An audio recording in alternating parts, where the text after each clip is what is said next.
Mumbai Indians, Sunrisers Hyderabad. Let's look ahead to that on ESPN Cricinfo T20 Timeout, powered by Intel. I'm Rana Kapoor, and Irfan, Pathan and Dan Vettori are all set to join me.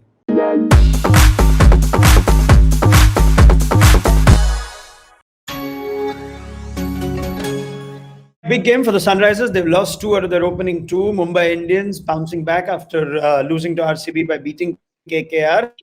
Let's point. We're back in Chennai. Irfan, our point number 1 is Mumbai should try and play both leg spinners, something that you were advocating in that last game. Look, I've been telling this from the start, even before the IPL started, because looking at where Mumbai is going to play most of their matches, they're not going to be playing in Wankhede. They're going to be starting in Chennai, and then Chennai pitches always turns. And if you have 2 wrist spinners, we saw what Rahul Chahar can do it, right?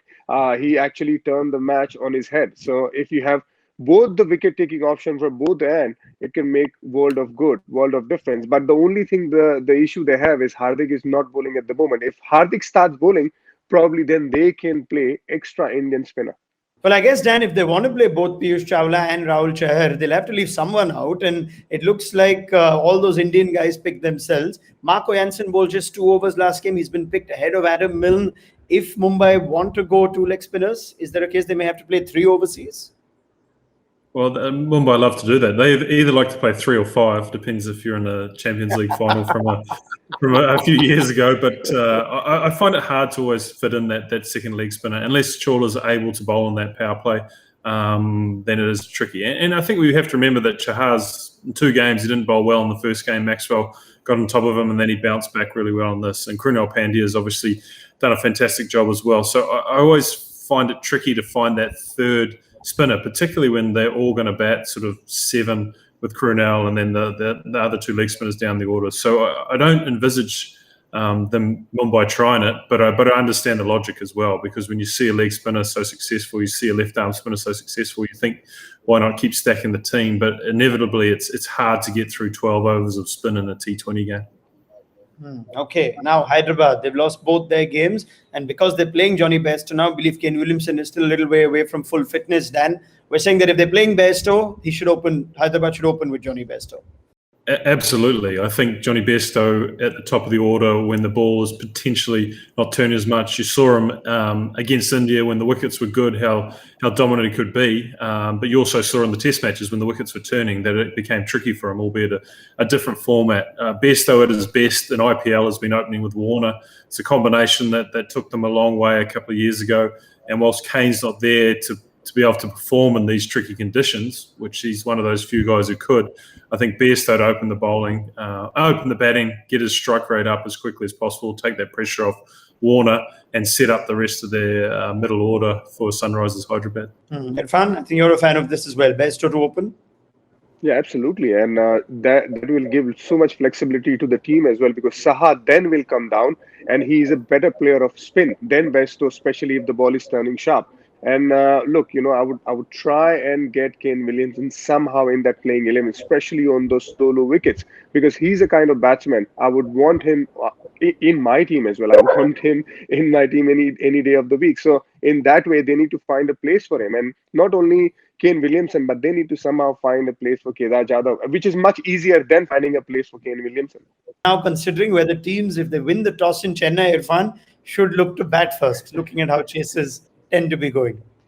Yeah, absolutely. And the other day we saw that second match was back-to-back when Mumbai Indians won that game. I was very surprised that why Sunrisers Hyderabad didn't choose to bat first, and because they are very good at defending as well, and especially if Mumbai Indians it won't make difference to Mumbai Indians because they are such a strong side, batting first, bowling first, it doesn't make difference. But if Sunrisers Hyderabad wins the toss, they need to defend the total, especially that's the kind of side they have with Bhuvneshwar Kumar, Rashid Khan. They have outstanding bowling lineup, so they need to make sure that they defend the total, whatever total it may be. Yeah, that's an interesting point Irfan makes, Dan. Even at the best of the Sunrisers, their way to go about it was bat first and have their bowling attack defend even below par or sub-par scores. They've won both tosses and they've decided to bowl first so far. Will that likely to change? Well, I agree with Irfan. I think it should change because I think it makes Rashid Khan even more dangerous. And I think when you bowl first and you're facing Rashid Khan, you think to yourself, if I can get through these overs, none for 20, then we can attack the other bowlers. When you have it the other way around and you actually have to attack Rashid Khan, as I said, it makes him so much more dangerous. So I think that sets up better for the dynamic of the Sunrisers team. Obviously, there's a lot of thought that goes into the toss. They're not just doing it for the sake of it, but I think to strengthen the ability of Rashid Khan to have a team trying to attack him in the second innings is ideal for Sunrisers. All right. And finally, Hyderabad should play Kedar Jadhav. Irfan's already pointed that out. So how do they make place for him, Irfan? Would it be for Vijay Shankar? Yeah, it's simple swap. Vijay Shankar is not bowling. If he was bowling, contributing with the ball, they should have still persisted with Vijay Shankar because it's still a decent fielder. But he's not giving them anything in the batting. And where he's batting, especially in the middle overs, Kedar Jadhav is a perfect fit for them. As we talked about, how Wriddhiman Saha is a good player of spin. Kedar Jadhav is a fantastic player of the spin as well. He can maneuver the ball very nicely. And don't forget, he used to play for CSK. So he has tons of experience playing in that kind of pitch. I have a soft spot for Vijay Shankar for some reason. I think he has the ability to take on a game and he can bat anywhere in that Sunrisers order. But I think the point that Irfan makes is right, that Kedar's experience in these conditions could be the difference. And the fact that he can bowl as well, potentially against the likes of de Kock if he gets in, or Krunal Pandya down the back end with some of his spin on these types of surfaces, could make him an all-round package. And I think when you're batting in that middle order, experience and an all-round contribution can make a huge difference. All right. Thank you very much, Dan Vettori, Irfan Pathan. This was our preview to Match 10, Mumbai against Hyderabad on ESPN Cricinfo T20 Timeout, powered by Intel.